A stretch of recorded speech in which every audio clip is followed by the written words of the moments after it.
오늘 말씀은 지난주에 읽었던 성경 말씀과 동일합니다. 한 2절 추가되기는 했지만 똑같은 본문을 지난주에도 읽었고 오늘도 읽었습니다. 지난주는 예수님께서 침묵하시는 그 장면을 주목하면서 그 침묵의 의미를 살펴보았다면, 오늘은 빌라도라는 사람에 좀 초점을 맞추고 오늘 말씀을 살펴보려고 합니다. 여러분, 빌라도를 아십니까? 폰티우스 빌라도, 이렇게 그 이름의 풀네임이 성경에 기록된 사람입니다. 여러 번 빌라도라는 이름이 나오지만 그 중에 한 3번 정도는 본디오 빌라도라고 딱 풀네임이 딱 들어가 있는 그런 사람입니다. 이 사람이 기독교인들한테 유명한 이유는 사도신경 때문인 것 같습니다. 본디오 빌라도에게 고난을 받아 십자가에 못 박혀 죽으셨다.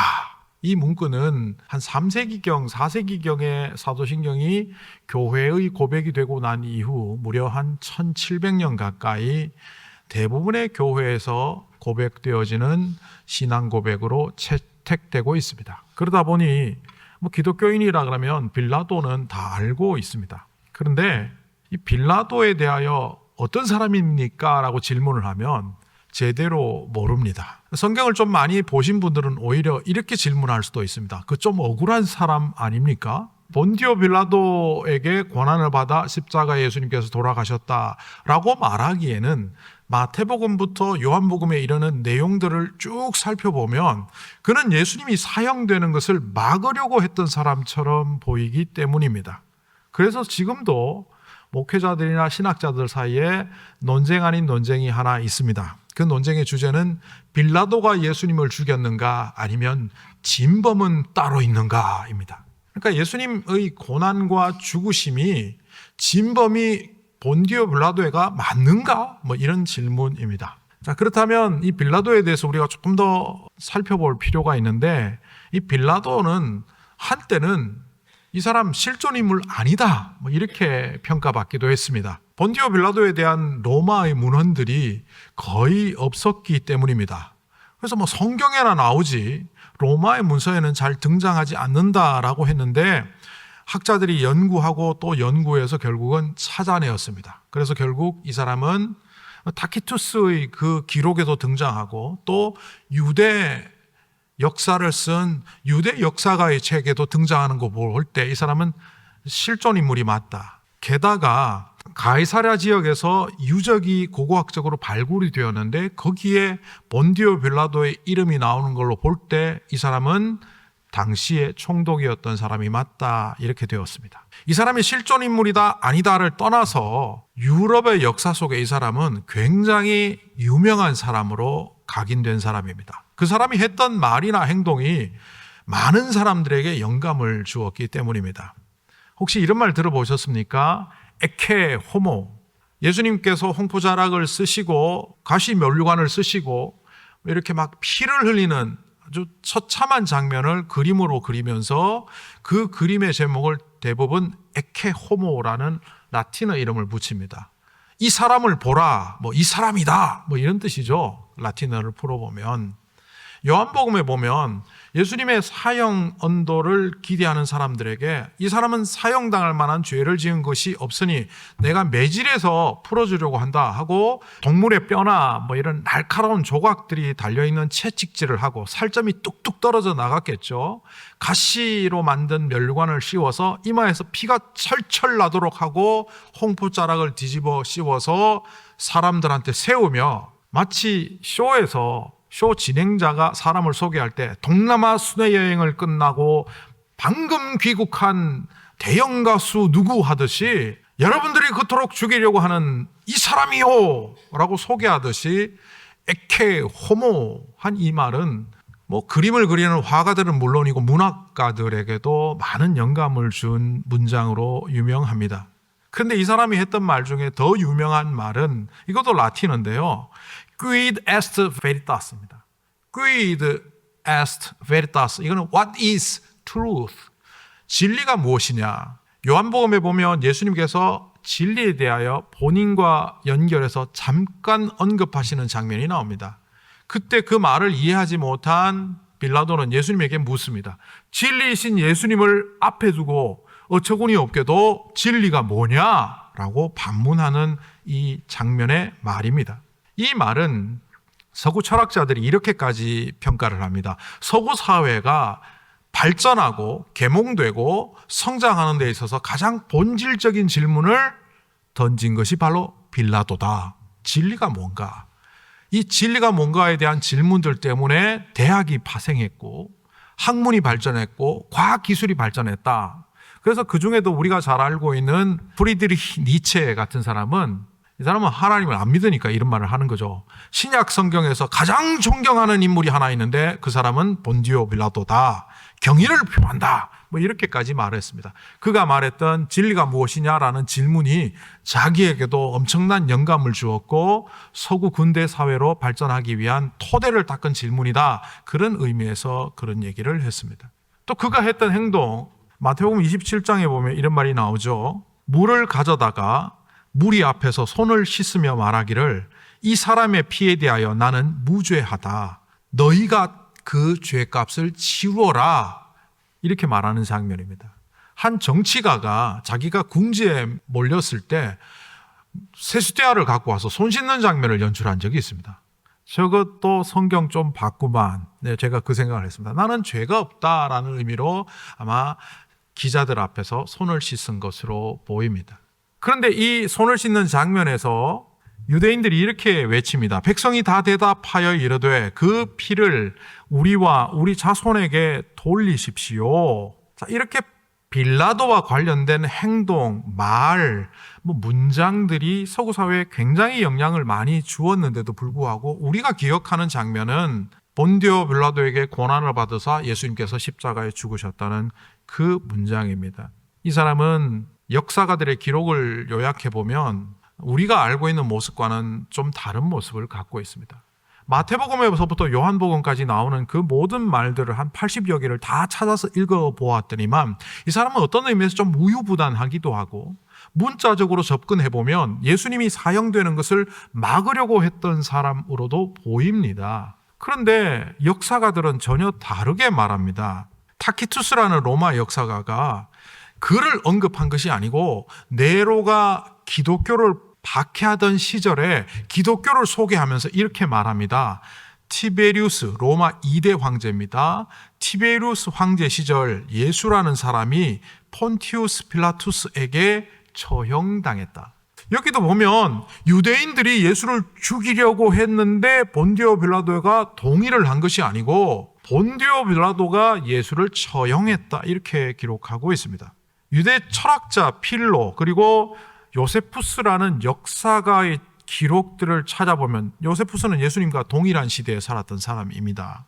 그들이 겪은 빌라도를 이렇게 말합니다. 거칠고 악의가 가득 차 있으며 잔인한 인물이다. 그는 무책임하고 사람들을 적대적으로 대하며 유대 사람들을 탄압하기를 너무 쉽게 해서 수많은 생명을 앗아간 사람이다. 그리고 그는 심지어 로마식 신상을 유대교 성전에 세우려고 하다가 사람들의 반대에 부딪혀 철회한 어처구니 없는 인물이다. 이렇게 묘사를 합니다. 성경에 나오는 우유부단함, 부드러움, 어떤 때는 예수님을 죽이려고 하지 않는 그런 변호사적 모습과는 달리 민중 봉기가 일어나면 잡아서 다 죽여버렸고 자기의 생각과 맞지 않는 것은 함부로 행했던 사람입니다. 심지어 사두가이파의 사람들을 제사장들에게 뇌물을 받았을 뿐만 아니라 그때 모아진 성전을 건축하기 위한 성전 건축 자금을 빼돌려서 수도시설을 확장하려고 했던 사람입니다. 그러니까 역사에 등장하는 본디오 빌라도는 철저히 독재자고 철저히 악한이고 아주 잔인하기도 하고 다른 사람들을 전부 함부로 대하는 그런 사람이라 이렇게 정리가 됩니다. 그래서 본래 우리가 이제 그 로마 역사에 보면 총독이라는 호칭이 따로 있는데 유대 총독은 총독보다는 그 밑에 직급입니다. 그래서 시리아 총독 밑에 있는 부속 속주의 총독으로 되어 있는데 26년부터 36년 그러니까 예수님이 돌아가시고 얼마 되지 않아서 부활 승천하시고 얼마 되지 않아서 이 사람은 시리아 총독인 비텔리우스로 인해서 잘립니다. 그래서 너는 총독하지 마. 자격이 없어. 왜 가는 데마다 문제를 일으키고 자꾸 사람들 죽이고 이렇게 하니 너는 로마로 돌아가. 이렇게 역사 속에서 사라진 사람입니다. 그런데 그 이후에 이 사람이 어떻게 되었을까 찾아보니까 3세기, 4세기경에 교부들이 기록한 문서에는 교회 역사죠. 교회 역사 속에 이 본디오 빌라도는 황제의 명령에 따라서 그 이후에 직무가 정지되고 자리로부터 박탈당한 이후 사형당했다.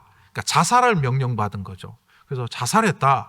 이렇게 되어 있습니다. 그런데 여러분 기억하시죠? 그 마태복음에서 선고를 하려고 할 때 빌라도의 아내가 조언을 하는 장면. 빌라도의 아내 이름이 클라우디아 프로클라라는 여성인데 이 여성은 콥트 정교회나 또 이디오피아 정교회에서는 동방교회를 말합니다. 성녀로 받들어지고 있습니다. 이 사람이 나중에 회심하고 많은 사람들을 복음을 전했다. 그리고 빌라도도 회심해갖고 예수를 믿고 죽었다. 이렇게 말하는 전설 같은 이야기가 있습니다. 이거는 야사죠. 또 어떤 데서는 끝까지 도망 다니다가 결국은 산에서 뛰어내려서 황제의 명령에 따라 자결했다. 이렇게 말하는 사람들도 있습니다. 스위스 루체른에 가보시면 거기에 가톨릭 교인들이 성지순례를 많이 옵니다. 저도 직접 가보지는 않았지만 그 책에서 보니까 거기에 왜 성지순례를 가나 했더니만 스위스 루체른 근방에 필라투스 마운틴이 있습니다. 그러니까 빌라도의 산이라는 게 있습니다. 그게 왜 빌라도의 산인가 보니까 거기에 전해 내려오는 속설에 의하면 전설 같은 이야기하면 빌라도가 그 산에서 뛰어내려서 죽었다. 이래서 산 이름이 그렇게 붙었고 그걸 정설로 받아들이는 사람들은 성지순례를 오기도 한답니다. 자, 이렇게 제가 여러분에게 온갖 자료를 찾아서 빌라도를 소개했습니다. 빌라도는 어떤 사람입니까?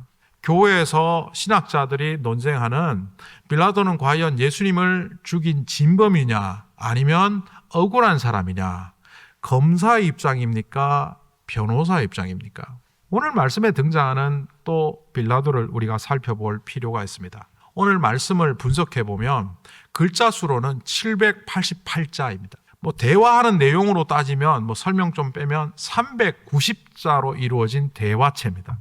그 중에 빌라도가 한 말은 246글자, 유대인이 한 말은 133글자입니다. 이걸 단어나 글자 수로 이렇게 분석을 해보면 대화의 내용 중에서 빌라도가 66%의 말을 했습니다. 그리고 한 31%에서 33%에 이르는 그 3분의 1 정도는 유대인들이 말했습니다. 예수님은 2.8% 정도의 말밖에 하지 않았습니다. 그러니까 대화의 지분으로 보면 오늘 이 이야기는 주로 누가 이끌어갔습니까? 빌라도가 이끌어갔습니다. 유다인들은 초지일관 처음부터 똑같은 얘기를 반복합니다. 저 사람은 선동가고 예수란 사람은 로마의 반역자고 스스로 왕이라고 했기 때문에 십자가에 처형시켜달라, 처형시켜달라, 처형시켜달라. 반면 빌라도는 말이 왔다 갔다 합니다. 이 사람을 처형시키라고 그래 내가 조사해볼게. 조사해보니 죄가 없어. 채찍질해서 매질해서 내가 풀어줄게. 매질합니다. 그리고 에케 호모, 자 봐, 이 사람 처참하지? 풀어줄까? 풀지 마시고 십자가에 죽이십시오. 죄가 없어. 그러나 결국 이 수많은 말들과 달리 그의 행동은 어떻게 결정되었습니까? 예수를 사형시키는 걸로 결정을 했고 풀어준다고 말을 해놓고 실제로 그는 유대인들에게 넘겨서 유대인들이 사형 집행을 하도록 수수방관하는 모습을 보입니다. 수많은 말들을 뱉어냈지만 그 말에 책임지지 않았고 말로는 마치 예수를 살릴 것처럼 말이지만 그의 행동은 죽이고 넘겨주고 팔아먹는 것으로 결정 내렸습니다. 그러니까 이것을 분석해보면 그는 말과 행동이 전혀 다른 사람이라는 거죠. 그가 왜 이런 판단과 또 말과 어긋나는 행동을 했을까요? 우리는 쉽게 알 수 있죠. 오늘날 현대인들의 언어를 분석해보니까 거짓말이 상당수고 그중에 행동에 따르지 않는 말이 3분의 2, 68%가 된다는 분석 자료를 본 적이 있습니다. 그러니까 우리가 하는 말을 뭘 하겠다라고 해놓고 하지 않는 것이 68%, 또 그중에 일부는 아예 할 마음도 없는 불가능한 말을 했던 거짓말이었다는 거죠. 그런 구조 속에서 보면 이 사람은 정치적인 수호로서 정치적인 행동으로서 말하고 했을 뿐이지 그가 정말 하고 싶었던 것은 예수가 죽느냐 죽지 않느냐 관심도 없는 거예요. 그는 자기가 통치하고 총독으로 관리하고 있는 이 지역에서 소란이 일어나지 않았으면 좋겠고 부도덕한 일이 안 일어났으면 좋겠지만 그것이 통치적인 도움이 될 때만 그것을 내가 택하겠다는 겁니다. 그래서 어떻게 이렇게 쭉 연구를 하다 보면 말씀을 봐도 역사 속에 등장하는 빌라도를 봐도 사람들은 이렇게 갈 것 같아요. 그래도 그가 주범은 아닌 것 같습니다. 다 뒤집어 쓰기는 억울하지 않습니까? 이 빌라도를 자기에게 빗대어 재판정에 섰던 한 사람이 있습니다. 그 사람은 아돌프 아이히만입니다. 전범들을 예루살렘에서 잡아와서 재판하는 과정에서 아돌프 아이히만은 600만 명의 유대인을 학살하는 시스템을 구축하고 그 수용소 시설을 통해서 가스실에 넣어서 사람을 죽이는데 입안했던 계획의 완성자이고 시행의 주체자였습니다. 그런데 이 사람이 이렇게 말합니다. 나는 정부에서 고용한 공무원에 불과했고 정부가 일을 맡기니 그 일을 충실히 수행한 일반인에 불과하지 나는 사람을 죽이거나 죽도록 하는데 앞장선 일이 없다. 그 자리에서 정말 잘못했다라고 사과하는 것을 온 세계가 집중하는 그때에 자기는 잘못한 일이 없고 자기는 단지 시키는 일만 했을 뿐 책임도 없고 아무 죄에 대한 부담도 없다. 근데 이 사람은 실제로 그랬던 것 같아요. 사형되는 순간까지 그것을 사과하지 않았고 자기는 죄값이 없다라고 주장하며 결국 사형당했기 때문이죠. 어떻게 사람이 저렇게 철면피할까?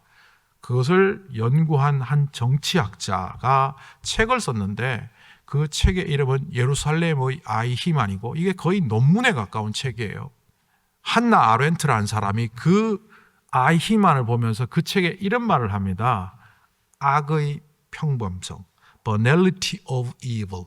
우리는 악인 하면 막 마귀를 닮아 있을 것 같고 눈빛이 악당의 눈을 가질 것 같은데 아이히만이 딱 잡혀와서 그 얼굴을 보니까 소시민의 얼굴이었고 옆집 아저씨의 얼굴이었고 누구나 오다가 만날 수 있는 평범한 얼굴이었습니다. 게다가 그 사람이 생각하는 것조차 죄에 대한 인식이 없는 걸 보고 한나 아렌트라는 사람이 악의 평범성이란 용어를 만들었습니다. 그리고 이 악의 평범성을 그는 이렇게 말합니다. 자신은 평범한 시민이라고 여기며 아무 생각 없이 그 일들을 해가는 thoughtlessness, 무사유적 삶이 그를 그렇게 파괴했다. 어떤 일이 생기면 이것이 옳으냐 그르냐를 판단하고 우리식으로 말하면 하나님의 뜻일까 아닐까, 성경 말씀에 입각하면 이것이 옳을까 아닐까를 생각 없이 남들 다 하니까 따라가고 이게 나한테 유익이 되니까 하고 그러고 난 다음에 그 책임은 시켜서 했다. 책임을 전가하는 이런 사람이야말로 악 중의 악이라는 의미로 banality of evil이라는 용어를 사용했던 것으로 보입니다. 아히만은 끝까지 자신은 무죄라고 주장하다 사형당했습니다.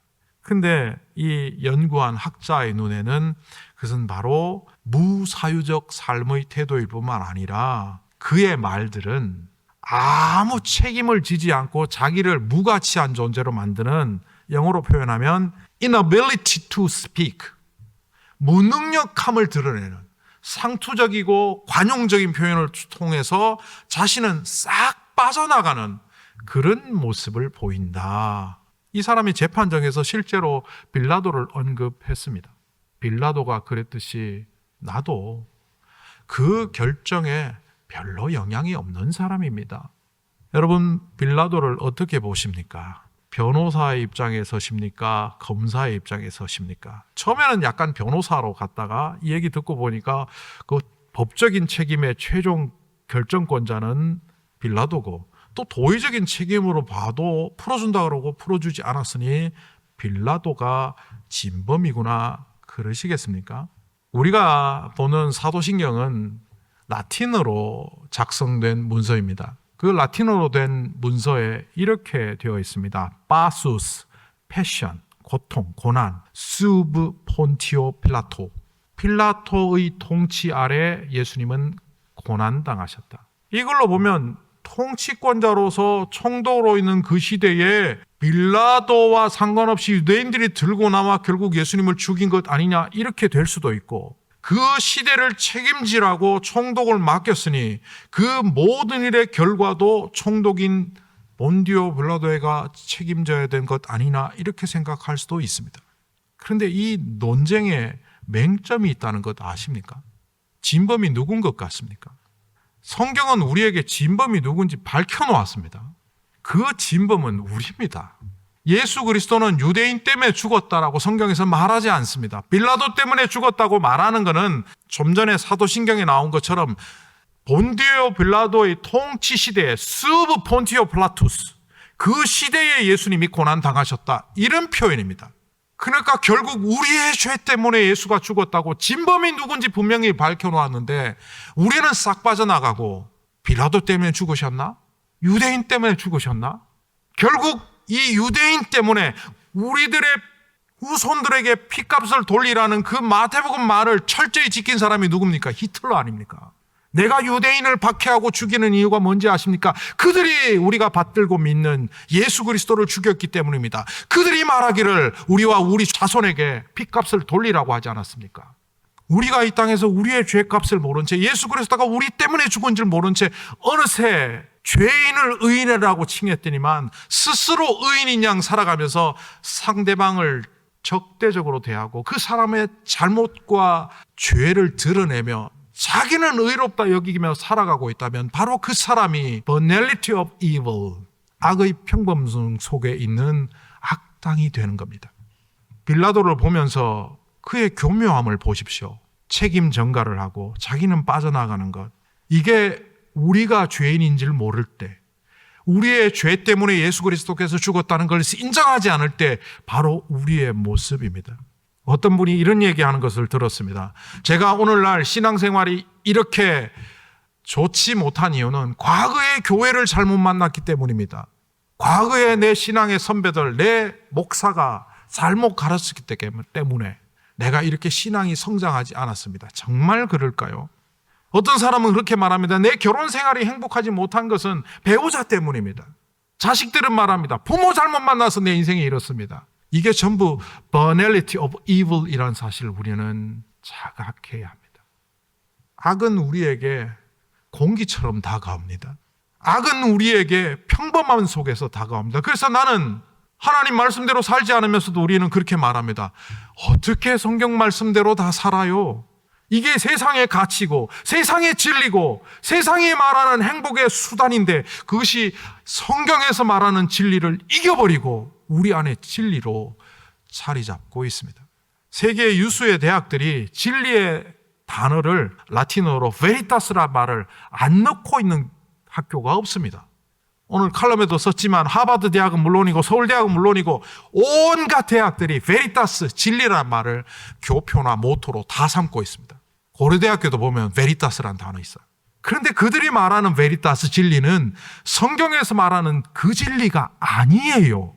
그 진리를 붙잡으면 성공할 것 같지만 여전히 목마르고, 그 진리를 발견하면 문제가 해결될 것 같지만 여전히 이 땅은 진리 없는 세상이 됩니다. 정의를 외쳐도 정의가 없고 자유를 외쳐도 자유가 없고 평화를 만들려고 해도 오히려 전쟁이 일어나는 땅이 되는 이유는 세상이 붙잡은 진리는 거짓 진리이기 때문입니다. 그런데도 우리는 우리 주변의 사람들에게 거짓 진리를 전하는 사람이 아닙니까?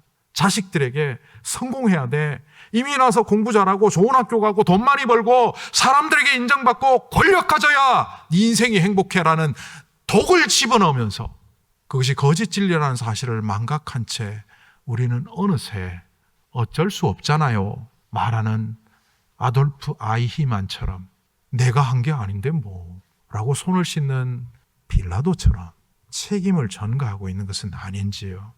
주님은 우리에게 그렇게 말씀하셨죠. 나는 곧 길이요 진리요 생명이다. 내가 너희를 사랑한 것처럼 너희도 서로 사랑하라. 그리하면 너희를 통하여 너희가 내 제자인 줄 알리라. 이렇게 성경은 기록했지만 그걸 풀어보면 이런 거죠. 너희를 통하여 이 땅에 진리가 흘러가리라. 우리가 추구하는 진리가 하나님의 진리, 예수 그리스도의 진리입니까? 아니면 세상이 말하는 거짓 진리입니까? 우리를 통하여 사람들에게 진리가 보급되고 있습니까? 아니면 거짓 진리가 전달되고 있습니까? 많은 사람들은 진리를 추구하며 살아가지만 여전히 목마른 상태로 살아갑니다. 그런데 우리는 영원한 샘물을 마시며 목마르지 않는 그것으로 내 배에서 생수의 강이 넘쳐나는 그 기적과 같은 현장을 사람들에게 전하고 있습니까? 빌라도는 서구 유럽 사회 가장 유명한 만들을 내뱉은 사람으로 기억되고 있지만 그의 인생은 비참하게 끝난 것으로 역사 속에 남아 있습니다. 성공을 추구하다 거짓 진리를 붙잡으면 우리의 삶도 어떻게 될지 모릅니다. 주님이 이 시간 여러분에게 다시 한번 말씀하십니다. 침묵 속에서, 빌라도가 아닌 예수님의 침묵 속에서 진리이신 그분을 붙잡으라는 침묵의 음성을 듣는 여러분이 되시기를 간절히 소망합니다.